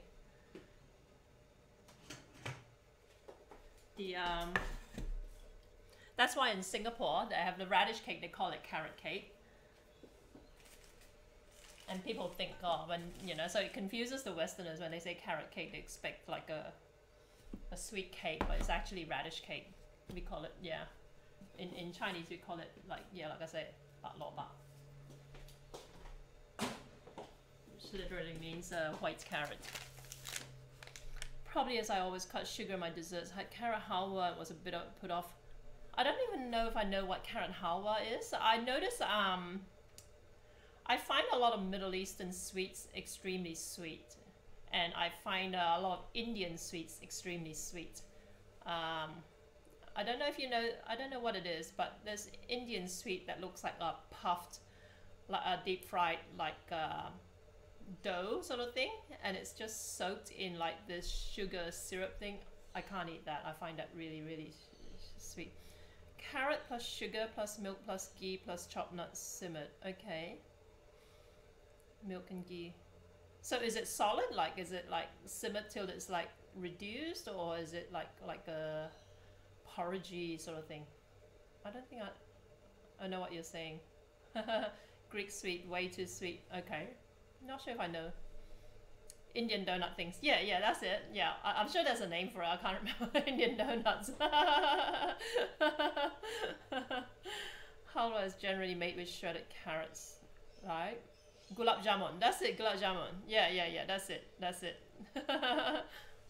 Turkish delight. Yeah, I can't eat that too. I find that really sweet. But I told you guys on my Saturday night broadcast, I went to a Lebanese film festival on the weekend, because one of the things I do on the side is that I'm a co-founder of an online streaming service for basically indie productions. So anything to do with like film festivals and all that, like I have a mild interest in. So because I expressed interest in it, I was invited to this Lebanese film festival. I had no idea what to expect at all. And it's really, really quite fascinating. The movie I watched is really full on like Hollywood, almost Tarantino style, kind of like violence, gore, and like kind of like in your face, kind of like sex stuff. It's completely like thrown out any preconceptions of like the Arabic world that I had. Can't stand Turkish delight. Yeah, I don't get Turkish delight either. These are indie films. I don't think those are. I think those are like mainstream Lebanese productions. And like I said, because I don't know if in Australia, it might be different in other parts of the world. In Australia, the Lebanese are generally, well, the ones that tend to get in the news, they're generally Muslim, right? And they're quite like, they tend to stick together, and they, sometimes they can be quite confrontational, but I always imagined that if I were watching a movie about Lebanese, it will be very conservative, right? But no, this was like, holy moly, they're all snorting coke, and like it's a lot of violence, gambling, anything that you know of would be considered haram, like from a Muslim perspective, haram, that is like, banned, like gambling, sex, alcohol, drug taking, murder, violence, you name it, it was all in that movie. It was really, really crazy movie. But yeah, I don't know if you can find it online, like as in like the trailer or something, but it's called Nuts, Nuts. Okay, and we're not talking nuts as in like, we're not talking about like the food. Bacon. I don't know if I saw any bacon in that movie, but yeah, but there's a lot of everything else. It's quite unusual. But at least if nothing else, I guess, I don't know, like it almost seemed like you could claim that it was glorifying all these activities, but on the plus side, I guess they didn't get rewarded for it in the end, you know what I mean? Without kind of like spoiling the movie for you if ever anyone decides to go and watch it. Okay, I've killed this batch because it's some of it's cracked up. Okay, but there you go, you get the idea. These are the kind of like, I mean, I'm happy that the skin is quite like soft, but I think I could have used more oil in it, right, to give it a more a smoother texture. But let's steam these things, and then I can take a photo and create a blog post around it, right?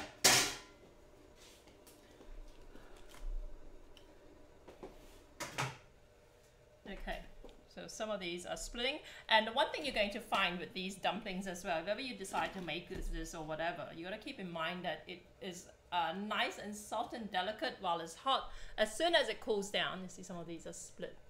As soon as it cools down, it's going to get quite like hard, all right? So you want to actually reheat it before you eat it.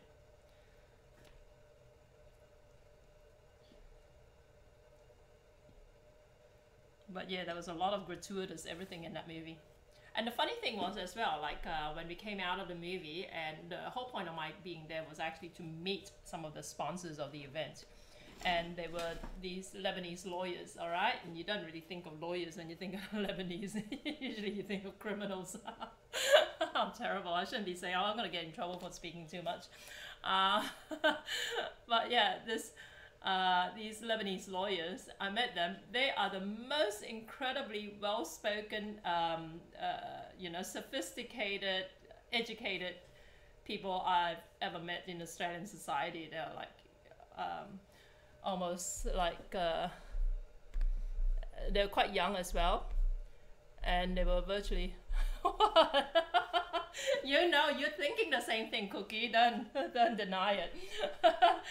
And like there are young people, and they're a family of 9 siblings, all right? So the older siblings were sponsors of this film festival, Lebanese film festival. So obviously, yeah. but they had their younger siblings there, and they all looked like they were like private school kids. So incredibly well spoken. It's like amazing. Completely threw my like worldview upside down. Because, yeah. But that was an entertaining night, you know. And as far as like production quality, the movie was like, you know, it could easily pass for a Hollywood movie, except it was in Arabic.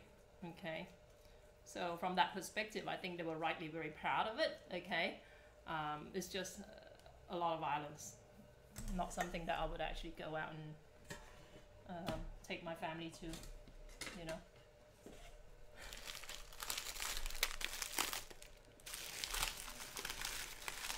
Okay, so wonton skin again.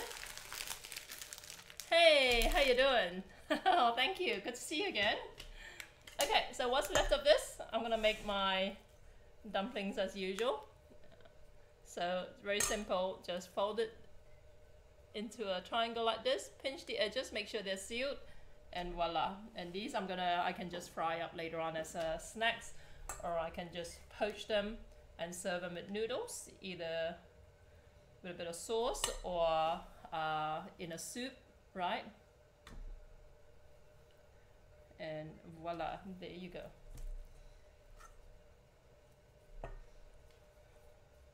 But yeah, I'm glad this is not I'm glad this is not simultaneously streaming on YouTube or something like that. I'll get in trouble for some of the things I say.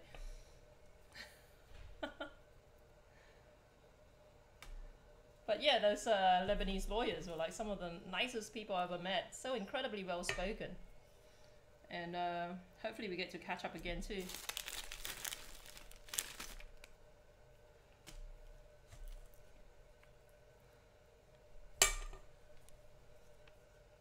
But there's this other guy at my market store on Thursdays. He's Lebanese as well, and he runs a store selling lamb wraps, right, which are really nice, and he does a good business there. And he's really aggressive. He's like your stereotypical, you know, whatever. And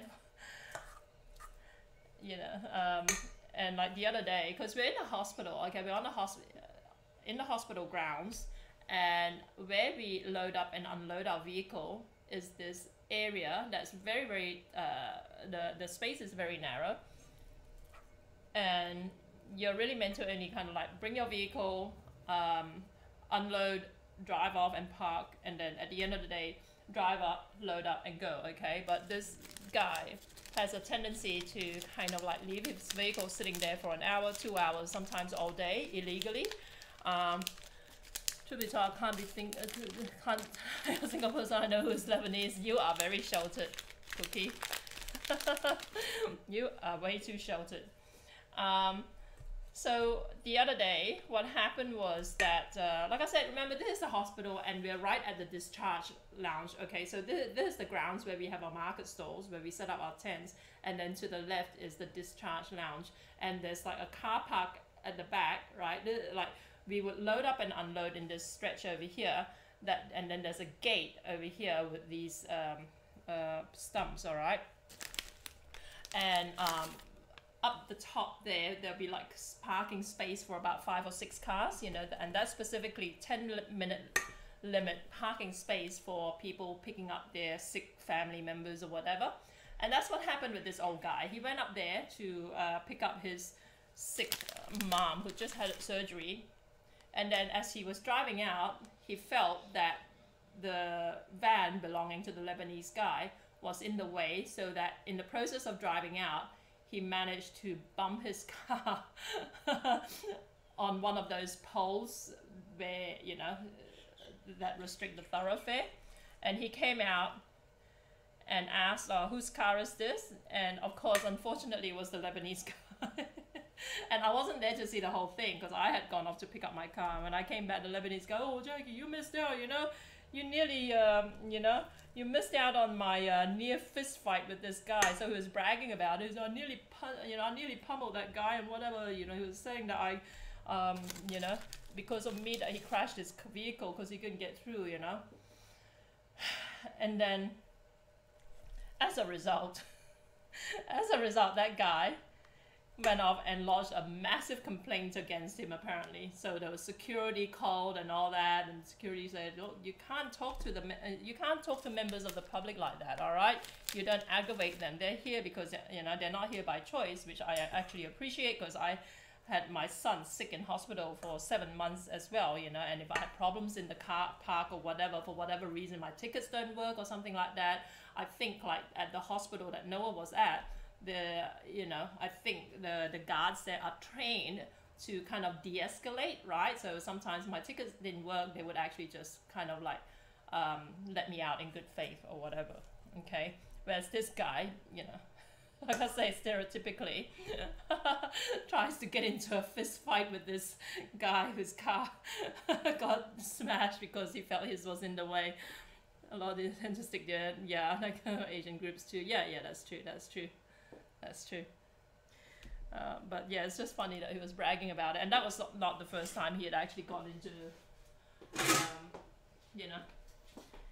he had actually a confrontation with the people as well. Look, in all honesty, I'm known to be quite, my default reaction when I get confronted is to kind of like,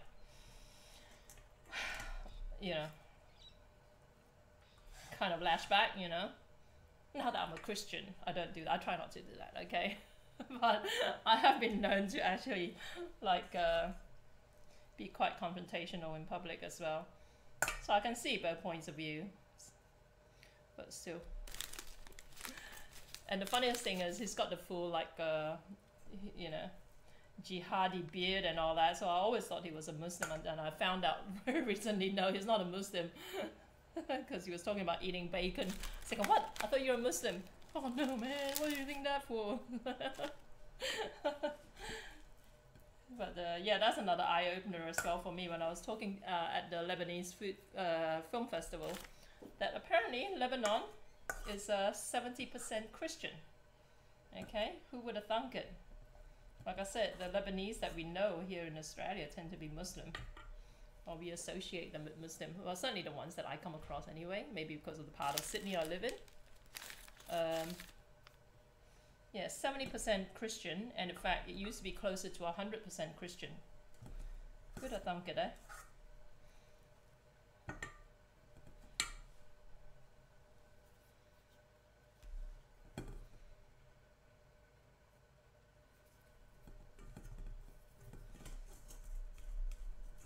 Because I always thought, like the movies are all in Arabic, and I always thought that Middle East Arabic, that you'd be like 95% Muslim, maybe 5% Christian or something like that. Nope.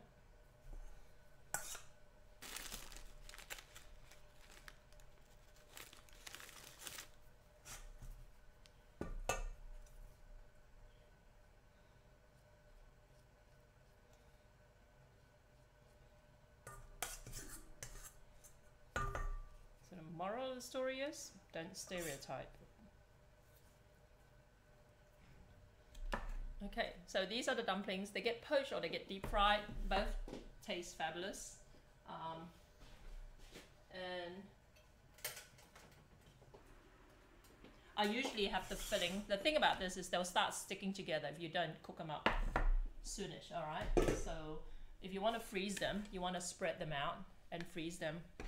Once they're frozen, then you can kind of like throw them in together into a box and finish it off. But most of the time, I would just freeze the filling, and then if I had a lot of filling, I'll just freeze the filling and then make the dumplings fresh, right before I cook them. Okay.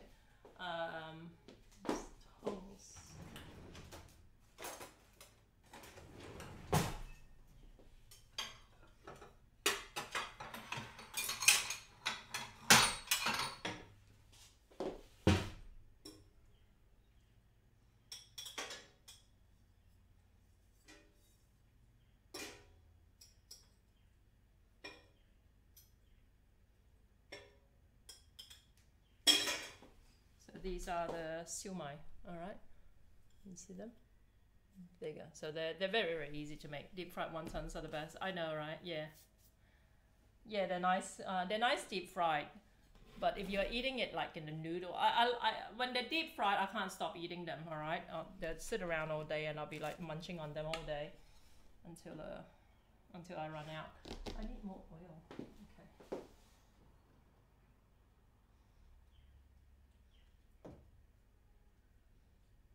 Right, these dumplings look kind of sad, but there you go. Like I said, some of them are split, but that's the Har Gow and that's the siu mai. All right, guys. I think I've streamed long enough today. I keep chewing up my data. What am I up to? Okay, I'm not doing too bad, right? Okay, cool, right here. Thank you guys. Thanks for your patience while my internet kept dropping out. You've seen me do this a million times, so I won't bother cooking them up. Have you ever considered making a stream where you prepare different Asian beverages? I did that once on YouTube years ago, and the focus was, are you Asian or? The focus was actually on what we call air bungkus in Malaysia. Air bungkus just means like bagged, literally it means bagged water, okay? But in Malaysia, drinks in Malay are called air, which just means water. So air can mean water, it can mean a drink. So they ask minum air, you know, they don't necessarily mean do you want some water, they just mean do you want a drink, all right? Yeah, I did one where we did Malaysian bagged water, and I actually plan to do one. I mentioned to you, I should show you guys this. Where is it? I keep saying I gotta show you, and then I can't remember where I put them. But this Wednesday onwards, I'm going to be doing a series. Where is it?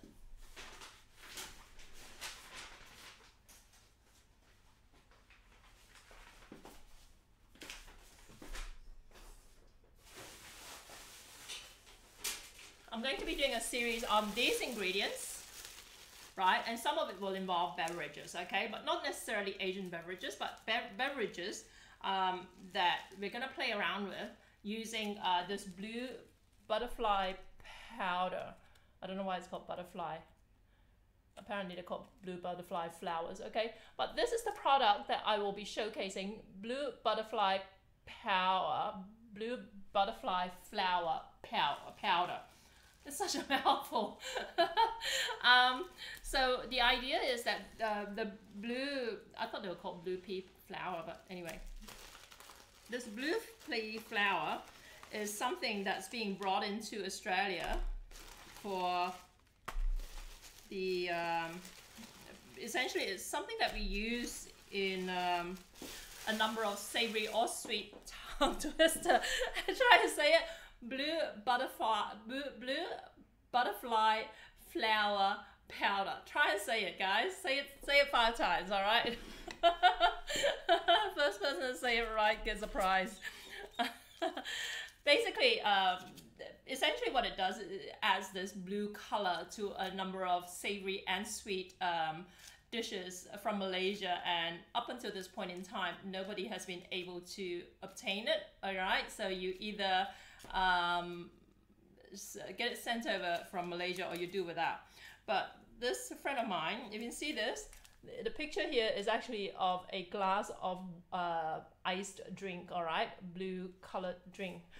So the idea is that because they want to bring it into this country, but they figure that if they targeted just the Malaysian home cook, that they would really limit their, you know,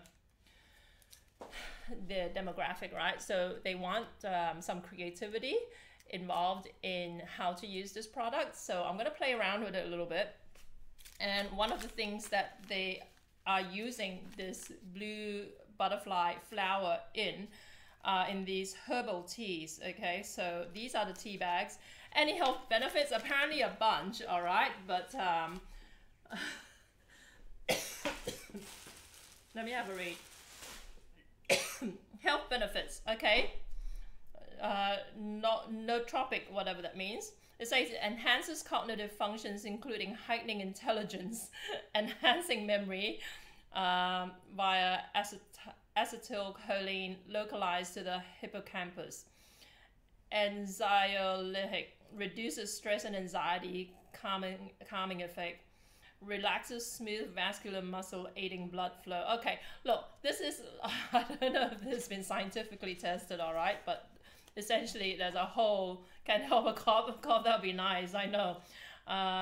Analgesic helps to relieve pain to the extent it is used as a local anesthetic, diuretic, promotes excretion of water, anti-inflammatory, aids diabetic activity, noted anti-cancer, anti-tumor abilities, anti-pyretic, all right? But like I said, this is from Malaysia, so, you know, I think do your own research. Not to say that it's not to be trusted, but if you live in a country like Australia, but just extremely stringent in health benefits claims, I would be very cautious about kind of like is a tasteless flour though? I think it's tasteless, that's the thing, because I've used when I was in Kuala Lumpur and I did these broadcasts making nasi kerabu, which is a Malaysian, northern Malaysian rice, which is blue in color. Traditionally, it uses blue flour extract. So they actually get the fresh flour and they basically soak it in some boiling water to get the blue color out of it and then pour it over the rice.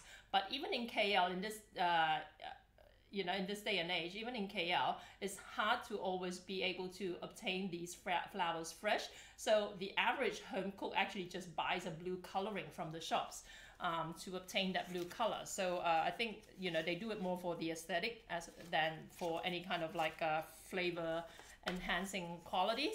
And I've mentioned before, like I showed you earlier, what someone on the internet told me, oh, you can buy blue flower water like from your local Australian like bottle shop nowadays. Okay, so I went to this, I think it was Dan Murphy's online, okay, which is a bottle shop in Australia, and they did have blue flower water, and I bought this, right? I bought like 2 bottles, I think, and it cost me like $45 or so, including delivery. So it cost me an arm and a leg.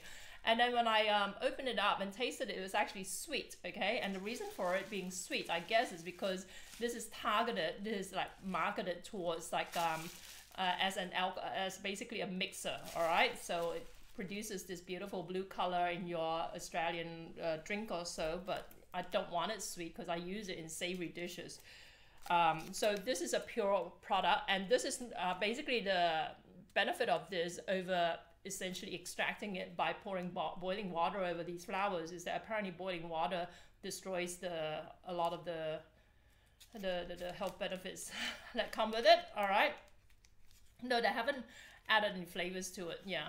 But these tea bags do have other kinds of herbs in. I think they've got lemongrass and all kinds of stuff, all right? So this is a herbal tea that contains these blue flowers, which when made up is going to look blue, okay? So the idea is that they're marketing blue tea, and they're marketing the powder in sachet form. And so what I've arranged with, in lieu of what I'm doing with these live broadcasts, starting this Wednesday at 5 p.m. is my broadcast, all right? So make sure you catch the stream. Every stream I use these products in, I'm going to have at least a couple of giveaways at the end of the stream, all right? And for each winner, you will get 2 packs of these tea thingos. So 2 bags of like 2 bags of 5 or 6 packs of tea. So 10 or 12 packs of tea, and you'll get 2 sachets of this blue flower powder, all right? And it will, she's agreed to send it anywhere around the world. So this is one of my giveaways that are going to be available to my global audience. So make sure you tune in. The only thing you need to do is actually be you have to be around when I draw your name. But also you just need to follow me on Twitch. It's minimally processed, apparently. Apparently Vietnamese use a kind of flour to get purple glutinous rice. Is that right? I did not know that. Flour power. Yeah, flour powder power. All right, so like I said, I'm gonna have 10 sets of these to give away. Each set consists of 2 packs of these and basically 2 packs this size of tea bags, all right? So make sure you tune into that. I'm going to make some drinks with it, all right? And I'm going to make some savory dishes with it as well. Some of it will be traditional and others will be just like a little bit of a modern twist on on ways to use this blue flower powder. I know I should make it a competition and actually get you guys to go on my Discord channel and actually try and say it, all right? Who can say blue flower, what is it again? Blue flower powder, blue butterfly powder, blue butterfly flower powder, all right? Anyway, so there you go. Starting this Wednesday, like I said, I've got 10 sets of these to give away total. I will spread it across multiple broadcasts, but depending on how many, you know, I'll need to get rid of. I'll need to draw some giveaways per broadcast until I get rid of them. It's not easy, Cookie. Go start practicing now. Okay, thanks so much, guys, for hanging around. I will see you this Wednesday. And you got any questions? A lot of my recipes are already on my website, which is jackiem.com.au. If they're not, like this will not be on my website yet, but I will be blogging about it, okay? So thanks again. I will see you Wednesday, 5 p.m. Sydney time, GMT plus 10. Ciao.